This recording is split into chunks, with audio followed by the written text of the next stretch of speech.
Narayanaswamy, ACP, Jayanagar sub division, Bengaluru city.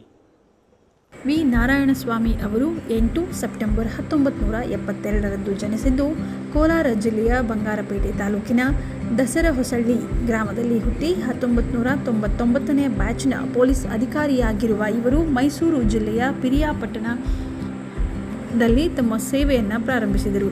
ಪ್ರಸ್ತುತ ಬೆಂಗಳೂರು ನಗರ ದಕ್ಷಿಣ ವಿಭಾಗದ ಜಯನಗರ ಉಪವಿಭಾಗದಲ್ಲಿ ಎಸಿಪಿಯಾಗಿ ಕಾರ್ಯನಿರ್ವಹಿಸುತ್ತಿದ್ದು ಶ್ರೇಷ್ಠ ಸೇವೆ ಹಾಗೂ ಕರ್ತವ್ಯ ನಿಷ್ಠೆಗೆ ಈ ಸಿಎಂ ಪದಕ ಲಭಿಸಿದೆ. ಮಾನ್ಯ ಮುಖ್ಯಮಂತ್ರಿಗಳ ಪದಕ ಮೊದಲನೇ ಬಾರಿಗೆ ಬಂದಿದೆ. ತುಂಬ ಸಂತೋಷ ಆಗಿದೆ.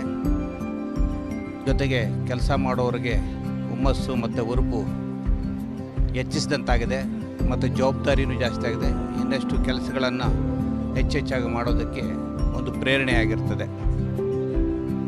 ಈ ಥರದ ಒಂದು ಕೆಲಸಗಳನ್ನು ಹೆಚ್ಚೆಚ್ಚು ಮಾಡಲಿಕ್ಕೆ ಮತ್ತು ಬೇರೆಯವರು ಅದರಿಂದ ಪ್ರೇರಣೆಗೊಳ್ಳೋದಕ್ಕೆ ತುಂಬ ಅನುಕೂಲವಾಗಿದೆ.